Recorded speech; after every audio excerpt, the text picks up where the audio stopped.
Hello friends, ನಮಸ್ಕಾರ. ನಾನು ಶಿವರಾಜ್ ಪಾಟೀಲ್. ನಿಮಗೆ ನಿಮ್ಮದೇ ಆದ ಕನ್ನಡ ಯೂಟ್ಯೂಬ್ ಚಾನಲ್ ಟುಡೇಸ್ ಇನ್ವೆಸ್ಟ್ಮೆಂಟ್ಗೆ ಸ್ವಾಗತ.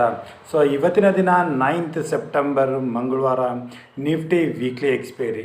ಸೊ ಇವತ್ತು ಮಾರ್ಕೆಟ್ ಫ್ಲ್ಯಾಟಾಗಿ ಓಪನ್ ಆಯಿತು. ಮೊದಲನೇ ಅವರಲ್ಲಿ ಸ್ವಲ್ಪ ಡಿಪ್, ಆದರೆ ಆ ಡಿಪ್ಪು ಸಸ್ಟೇನ್ ಆಗಲಿಲ್ಲ. ಹಾಗೇನೋ ಮಾರ್ಕೆಟು ದಿನವೆಲ್ಲ ಸೈಡ್ವೇಸ್ ಹೋಯಿತು.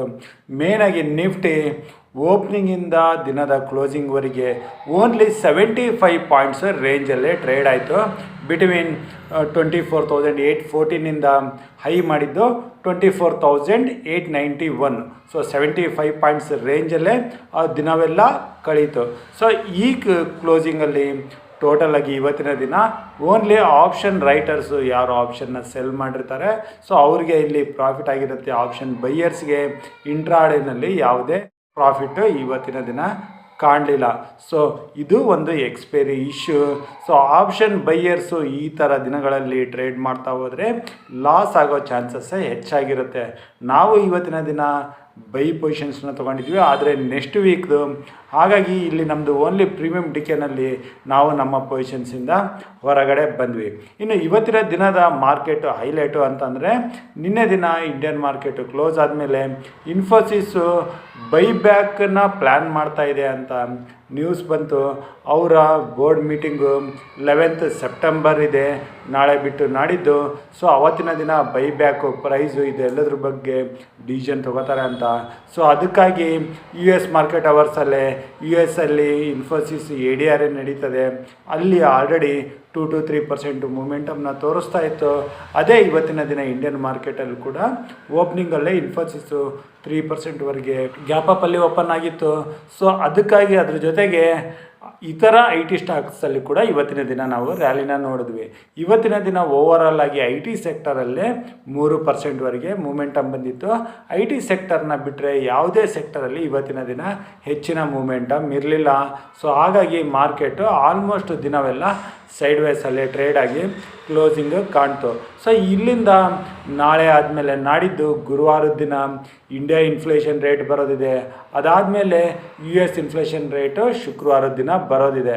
ಸೊ ಸದ್ಯಕ್ಕೆ ಮಾರ್ಕೆಟಲ್ಲಿ US ಕಮ್ಮಿಂಗು ಏನು ಫೆಡ್ ಮೀಟಿಂಗ್ ಇದೆ, ಅದರಲ್ಲಿ ರೇಟ್ ಕಟ್ ತೊಗೊಂಡು ಬರುತ್ತೆ. ಸೆಪ್ಟೆಂಬರ್ ಅಲ್ಲದೆ ಅಕ್ಟೋಬರು ಹಾಗೂ ಡಿಸೆಂಬರ್ ಒಳಗಡೆ 3 ರೇಟ್ ಕಟ್ ಆಗ್ಬೋದು ಅಂತ ಓವರಾಲ್ ಗ್ಲೋಬಲ್ ಈಕ್ವಿಟಿ ಮಾರ್ಕೆಟಲ್ಲಿ ಎಕ್ಸ್ಪೆಕ್ಟೇಷನ್ ಇರೋದಕ್ಕಾಗಿ ಸ್ವಲ್ಪ ಓವರಾಲ್ ಗ್ಲೋಬಲ್ ಈಕ್ವಿಟಿ ಮಾರ್ಕೆಟಲ್ಲಿ ಪಾಸಿಟಿವ್, ಈವನ್ ಇಂಡಿಯನ್ ಮಾರ್ಕೆಟಲ್ಲಿ ಸ್ವಲ್ಪ ಪಾಸಿಟಿವ್ ಮೂಮೆಂಟಮ್ ಇದೆ.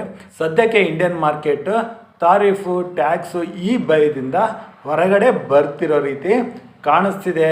ಆದರೆ ಯಾವುದೇ ಕ್ಷಣದಲ್ಲಿ ಅಗೇನು US ಕಡೆಯಿಂದ ಅಥವಾ ಟ್ರಂಪ್ ಕಡೆಯಿಂದ ಏನಾದರೂ ಅಗೇನು ತಾರೀಫ್ ರಿಲೇಟೆಡ್ ಇಂಡಿಯಾಗೆ ನೆಗೆಟಿವ್ ನ್ಯೂಸ್ ಬಂದರೆ ಅಗೇನು ಸೆಲ್ಲಿಂಗ್ ಬರೋ ಚಾನ್ಸಸ್ ಇದೆ.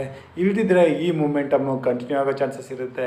ಸದ್ಯಕ್ಕೆ ಈಗ ನಿಫ್ಟಿಗೆ 24,900 ರೆಸಿಸ್ಟೆನ್ಸ್ ಆಗಿ ಕಾಣಿಸ್ತಾ ಇದೆ. ನಿನ್ನೆಯ ಹೈ ಹಾಗೂ ಇವತ್ತಿನ ಹೈ ಆಲ್ಮೋಸ್ಟ್ ಅದೇ ಲೆವೆಲಲ್ಲೇ ಇದ್ದಾವೆ. ಸೊ ನಿಫ್ಟಿ 24,900 ಮೇಲೆ ಸಸ್ಟೇನ್ ಆದರೆ ಅಲ್ಲಿಂದ ಅಟ್ಲೀಸ್ಟ್ 150-200 ಪಾಯಿಂಟ್ಸ್ ಅಂದರೆ ಕೂಡ ನಿಫ್ಟಿ 25,100, ಅದಾದಮೇಲೆ 150-200ನ ಕೂಡ ಟೆಸ್ಟ್ ಮಾಡೋ ಚಾನ್ಸಸ್ ಇರುತ್ತೆ. ಇನ್ನು ಯಾವುದೇ ನೆಗೆಟಿವ್ ನ್ಯೂಸಿಂದ ನಿಫ್ಟಿ 24,800 ಕೆಳಗಡೆ ಸ್ಲಿಪ್ ಆಯಿತು ಅಂತಂದರೆ ಸೆಲ್ಲಿಂಗು ಬರೋ ಚಾನ್ಸಸ್ ಇರುತ್ತೆ. ಸೊ ಇದನ್ನು ನಾವು ತಿಳ್ಕೊಬೋದು. ಇವತ್ತಿನ ದಿನದ ರೇಂಜಲ್ಲೇ ಅಗೇನ್ ನಿಫ್ಟಿ ಟ್ರೇಡ್ ಆಗ್ತಾಯಿದ್ರೆ ಇಲ್ಲಿ ಯಾವುದೇ ಪೊಸಿಷನ್ ತೊಗೊಳ್ಳೋದ್ರಲ್ಲಿಂದ ಯೂಸ್ ಆಗೋಲ್ಲ.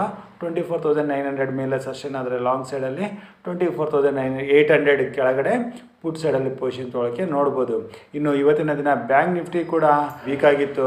ತನ್ನ 10 ಡೇ ಮೂವಿಂಗ್ ಆವ್ರೇಜ್ ಕೆಳಗಡೆ ಬಂದು ನಿಯರ್ 54,100ವರೆಗೂ ಹೋಗಿತ್ತು.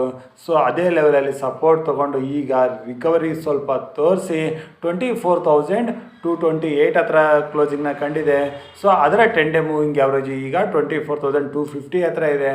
ಬ್ಯಾಂಕ್ ನಿಫ್ಟಿ 24,250 ಮೇಲೆ ಅನದರ್ 50 ಪಾಯಿಂಟ್ಸು ತೊಗೊಂಡ್ರೆ 300 ಮೇಲೆ ಟ್ರೇಡ್ ಆಗಿ ಶುರು ಆದರೆ ಬ್ಯಾಂಕ್ ನಿಫ್ಟಿ ಸ್ಟ್ರಾಂಗ್ ಆಗಿರುತ್ತೆ.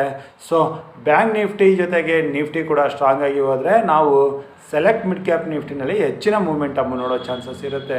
ಸೊ ನಾವು ಯಾವುದೇ ಸೆಕ್ಟರಲ್ಲಿ ಪೊಸಿಷನ್ ತೊಗೊಂಡ್ರೆ ಕೂಡ ಇವತ್ತಿನ ದಿನದ ಅಂದರೆ 9th ಸೆಪ್ಟೆಂಬರಲ್ಲೂ ಸ್ಟಾಪ್ ಲಾಸ್ ಹಾಕಿ ಲಾಂಗ್ ಪೊಸಿಷನ್ಸಲ್ಲಿ ಇರಬೇಕಾಗುತ್ತೆ. ಸೊ ಇವತ್ತಿನ ದಿನದ ಲೋ ಕಟ್ ಆಗ್ತಿದ್ರೆ ಮಾರ್ಕೆಟು ವೀಕ್ ಆಗುತ್ತೆ, ಅದು ನಮಗೆ ತಿಳಿದಿರಬೇಕು. ಸೊ ಇದೆಯಲ್ಲ ಇವತ್ತಿನ ದಿನದ ಮಾರ್ಕೆಟ್ ಕ್ಲೋಸಿಂಗು ಹಾಗೂ ನಾಳೆ ದಿನದ ಲಿಟಲ್ ಟ್ರೇಡಿಂಗ್ ಸ್ಟ್ರಾಟಜಿ. ಸೊ ನಾನು ಕೊಟ್ಟಿರೋ ಮಾಹಿತಿ ನಿಮಗೆ ಇಷ್ಟ ಆದಲ್ಲಿ ಲೈಕ್ ಮಾಡಿ, ನಮ್ಮ ಯೂಟ್ಯೂಬ್ ಚಾನಲ್ನ ಸಬ್ಸ್ಕ್ರೈಬ್ ಮಾಡಿಲ್ಲ ಅಂದರೆ ಸಬ್ಸ್ಕ್ರೈಬ್ ಮಾಡಿ. ಈ ವಿಡಿಯೋ ನಿಮ್ಮ ಫ್ರೆಂಡ್ ಸರ್ಕಲಲ್ಲಿ ಯಾರಿಗೆಲ್ಲ ಯೂಸ್ ಆಗುತ್ತೆ ಅಂದರೆ ಅಲ್ಲಿ ಶೇರ್ ಮಾಡಿ. ಇನ್ನು ನನ್ನ ಮುಂದಿನ ವಿಡಿಯೋ ಬರೋವರೆಗೂ ನಿಮಗೆ ನನ್ನ ಕಡೆಯಿಂದ ಧನ್ಯವಾದಗಳು. Thank you.